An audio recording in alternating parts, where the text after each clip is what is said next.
고난주간 특별 새벽기도 5번째 시간입니다. 오늘 말씀은 가상 7원 중 6원과 7원을 합니다. 요한복음 19장 30절과 누가복음 23장 46절을 이어서 합독한 후에 가상 7원 중 6원과 7원을 보도록 하겠습니다. 그러면 요한복음 19장 30절부터 보고 이어서 누가복음 23장 46절을 보겠습니다. 다 같이 요한복음 19장 30절 합독하겠습니다. 예수께서 신포도주를 받으신 후에 이르시되 다 이루었다 하시고 머리를 숙이시니 영혼이 떠나가시니라. 아멘. 이제 누가복음 23장 46절입니다. 예수께서 큰 소리로 불러 이르시되 아버지 내 영혼을 아버지 손에 부탁하나이다 하고 이 말씀을 하신 후 숨지시니라. 아멘. 자, 가상 7원 중 6원은 다 이루었다는 말씀입니다. 이 6번째 말씀은 우리에게 참으로 중요한 말씀입니다. 구속사적 관점에서 하나님께서 예수님에게 맡기신 그 사명을 예수님께서 다 이루셨다. 다시 말하면 인간의 구원과 관계된 모든 부분을 다 해결하셨기 때문에 이제 인간이 믿기만 하면 하나님 앞으로 나올 수 있는 그 길을 여셨다, 이런 의미가 됩니다.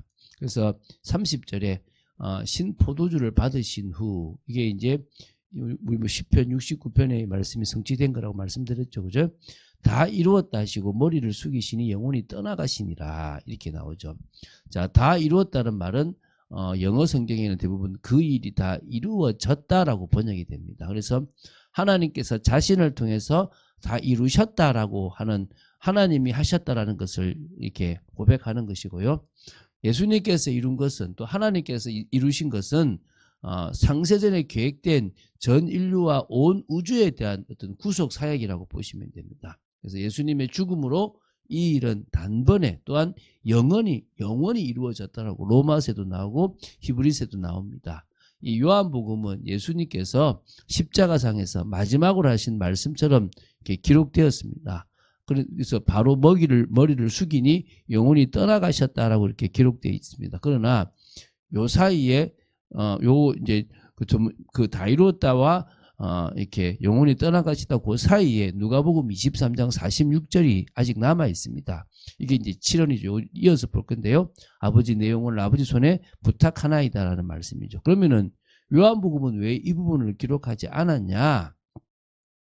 생략한 이유는 예수님께서 십자가 사역에서 있어서 인간적인 고뇌보다는 오히려 하나님의 구속사를 온전히 이루시는 하나님이라는 그 부분을 더 강조하고 신적 하나님의 능력을 드러내기 위해서 이 부분만 적었다고 보시면 됩니다. 그러니까 여러분 요한복음의 2장과 이 19장에서 여자여라고 하는 게 귀나이라고 하는데, 이게 여자의 후손과 관계 있는 그런 의미의 말씀이라고. 그래서 결국 약속된 메시아로 당신이 오셨고 또 그 약속된 메시아로 새 사역을 성취하셨다, 이제 이런 의미가 있는 거죠. 그리고 이제 31절 보면 이날은 준비일이라 유대인들은 그 안식일이 큰 날이므로 그 안식일에 시체들을 십자가에 두지 아니하려 하여 빌라도에게 그들의 다리를 꺾어 시체를 치워달라 하니, 이게 참 특이한 게 뭐냐면 바로 다음 날이 안식일이에요. 그러니까 6월절이 이게 시작되고 다음 날이 이제 무교절부터가 안식일이 되는 좀 특별한 날이라고 보시면 돼요. 그래서 이게 큰 날이라고 부르거든요. 그거에 대해서는 다음에 한번 기회가 되면 또 설명을 조금 하겠고요. 어쨌든 십자가를 달렸던 시체를 그대로 두면 안 되니까 빨리 다리를 꺾고 시체를 치워달라고 하는데, 군인들이 가서 예수와 함께 못 박힌 첫사람과 또 그 다음 사람의 다리를 꺾었대요. 이제 허리를 이제 꺾어서 다리를 꺾었습니다. 예수께 이르러서는 이미 죽으신 것을 보고 다리를 꺾지 아니하고 그중 한 군인이 창으로 옆구리를 찌르니 피와 물이 다 나오더라. 이제 결국은 이렇게 다 돌아가시게 됐다, 이 말이겠죠. 자, 이제 두 번째, 이제 오늘 이제 마지막 가상 7원입니다. 아버지 내 영혼을 아버지 손에 부탁하나이다 라는 말씀입니다. 마지막으로 보게 될 이 부분은 사실 누가복음 23장 44절부터 49절을 좀 생각해서 봐야 됩니다. 예수님께서 십자가에서 대속적 죽음을 이루는 과정에 일어난 초자연적인 현상이 일어나고요. 그리고 예수님께서 숨지신다라는 부분을 목격했던 백부장이 신앙 고백을 하는 부분과 또 뒤를 이어서 누가 있냐 그러면 또 후회하는 부분들이 나와요. 누가 후회를 하냐 그러면 바로 저기 많은 무리들이 후회하는 부분도 나옵니다. 한번 보겠습니다. 그러면 그 안에 예수님께서 마지막으로 하신 말씀도 들어가 있죠. 참 초자연적 현상은 뭐냐면 예수님의 죽으심으로 인해서 온 땅이 어두워진 겁니다. 갑자기 한 3시간 정도 빛을 잃었습니다. 또 성소의 휘장이 위에서부터 아래로 찢어진 사건입니다. 이 초자연적 현상은 예수님의 죽음에 대해서 전 피조 세계가 슬퍼한다는 그런 부분이 있고요. 또 예수님의 대속적 죽음으로 인류가 엄청난 특권, 다시 말하면 하나님께로 바로 나아갈 수 있는 특권을 얻었다라는 것입니다. 그래서 요한복음 19장 30절에 예수님이 다 이루었다라고 하셨던 그 말씀이 결국은 누가복음 23장 44절과 45절에 성취되었다라고 이게 현상으로 일어났다라고 보시면 됩니다. 그래서 때가 제6시쯤 되어 해가 빛을 잃고 6시라면 6을 더하면 12시잖아요. 낮 12시부터 해가 빛을 잃고 온 땅에 어둠이 임하여 제9시, 6을 더하면 오후 3시까지 계속하며 성소의 휘장이 한가운데로 찢어졌다라고 나옵니다. 휘장이 한가운데로 찢어졌다는 것은 큰 의미가 있죠.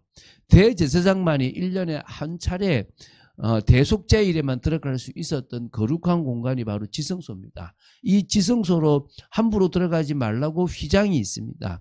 성소와 지성소의 휘장이 찢어졌다는 것은 예수님의 대속적 죽음으로 말미암아 모든 성도가 하나님의 보좌 앞으로 나아갈 수 있는, 그것도 스스로 나아갈 수 있는, 제사장이 필요 없이 스스로 나아갈 수 있는 특권을 얻게 되었다, 이렇게 보시면 됩니다. 그리고 제6시 지금 정오부터 이제 오후 3시까지 해가 강렬하게 비칠 그때에 해가 빛을 잃었고 온 땅에 어둠이 임했다라고 하는 부분이 제2위신, 그것도 이 세상을 창조하신 제2위신 예수 그리스도께서 고난 당하심으로 말미암아 모든 피조물들이 슬퍼했다는 것입니다. 그래서 이 누가복음에는 이 부분이 그렇게 잘 이렇게 고백되어 있다고 보시면 됩니다.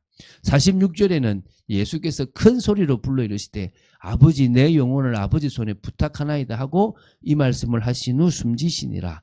이것도 역시 시편 31편 5절에 내가 나의 영을 주의 손에 부탁하나이다라고 이 부분을 그대로 이 기도문으로 인용했는데 동사의 시제만 조금 바꾸었다라고 보시면 됩니다. 결국은 예수님께서는 이 성경 말씀으로 자신의 지상에서의 사역을 마치며 하나님을 향해서 이제 내 영혼을 맡깁니다. 당신을 신뢰하고 내 인생을, 내 모든 것을 맡깁니다라고 하는 부분이라고 보시면 됩니다. 그리고 그거를 큰 소리로 온 힘을 다하여 절규하듯 했다는 것입니다. 그래서 이제 바로 예수님은 숨지셨습니다. 여기도 숨지셨다는 표현이 영혼을 내주심으로 죽음을 맞이하셨다라는 표현이거든요. 자, 이게 좀 예수님의 이 대속적 죽음이 가지고 있는 또 의미가 있다고 합니다. 마태복음에서는요, 영혼을 양도하였다라는 그런 표현으로 이게 나오고요. 요한복음에는 영혼을 포기했다라는 표현으로 나옵니다. 근데 결국은 뭐냐? 예수님께서 양도했다는 말은 자의적인 거고 능동적인, 그래서 이 모든 것들이 뭐냐? 스스로가 죽음의 길을 가셨다는 거예요. 왜죠? 스스로가 어떤 의미에서는 내 의지다. 나는 어쩔 수 없이 죽는 게 아니라 나는 안 죽을 수도 있지만은 인류를 위해서 죽는다는 겁니다. 예수님께서 우리를 위해서 죽으셨다는 것입니다. 그 의지가 얼마나 귀하신지 우리는 봐야 될 줄 믿습니다. 그걸 지켜봤던 백부장의 다른 고백에 나오죠. 47절부터 49절 보겠습니다. 백부장이 그된 일을 보고 하나님께 영광을 돌려 이르되 이 사람은 정녕 의인이었도다 하고, 이를 구경하러 모인 무리도 그된 일을 보고 다 가슴을 치며 돌아가고 예수를 아는 자들과 갈릴리로부터 따라온 여자들도 다 멀리 서서 이 일을 보니라. 세 무리가 나오죠. 이방인인 백부장, 그것도 예수님의 십자가를 집행했던 백부장은 저 사람은 다르구나. 십자가에서 안 죽으려고 몸부림치고 막 두려워하는 그들과 다른 분이시구나, 오히려 영혼을 포기하신 분이시구나를 느낀 거고요. 그러니까 지금 이 사람은 예수님을 믿을 수도 있었어, 믿었다라고 봅니다. 영광을 돌릴 정도니까요.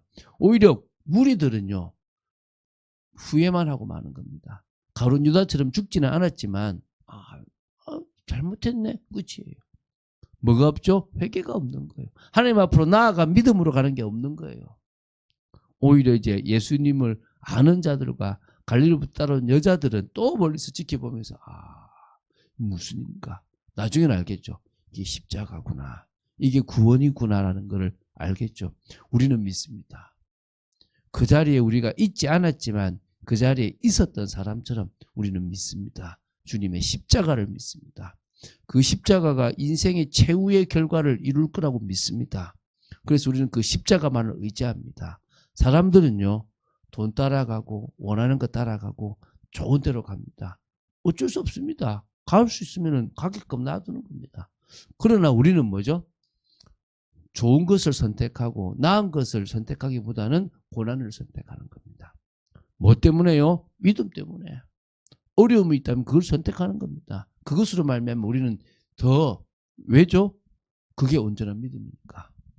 그 선택이 중요한 게 아니라 믿음이 있기 때문에 순종합니다. 믿음이 있기 때문에 행할 수 있습니다. 그게 진정으로 순종으로 나아갈 수 있는 거죠. 오늘 그 마음이 우리의 믿음의 핵심이 되야 될 줄로 믿습니다. 정말 이번에 가상칠언 첫 번째 말씀부터 7째 말씀까지를 봤습니다. 십자가상의 6시간 동안에 예수님께서 이 말씀을 하시고 이루시는 모든 것들이 결국 또 당신이 메시아시고 그리스도시고 또 당신이 진정 하나님이시지만 또 인간으로서의 그 영혼을 포기하셨다라는 부분까지 우리는 다 볼 수 있는 축복된 것임을 믿습니다. 특히 십자가상에서는 하나님이 아니라 인간으로서 외면당하신 그런 부분들을 우리는 느낍니다. 그분을 우리는 나의 주, 나의 하나님으로 믿고 있음을 여러분 기억하시기 바랍니다. 참 은혜 받는 여러분 되시기를, 특히 오늘 금요기도회가 더 뜨겁게 기도가 되는 여러분 되시기를 주 예수 그리스도님 축원드립니다. 주는 그리스도시요 살아계신 하나님의 아들이심을 고백합니다. 하나님의 은혜가 넘치는 또 저희들 되기 원하며 십자가의 은혜와 사랑을 사실적으로 고백하고 나누는 저희들 되기 원합니다. 가상칠언을 받습니다. 참 의미 있는 시간 되게 하심을 감사하고 우리가 매번 또 고난주간의 메시지를 나눌 수 있도록 지켜주심을 감사합니다. 주 예수 그리스도 이름으로 기도드립니다. 아멘.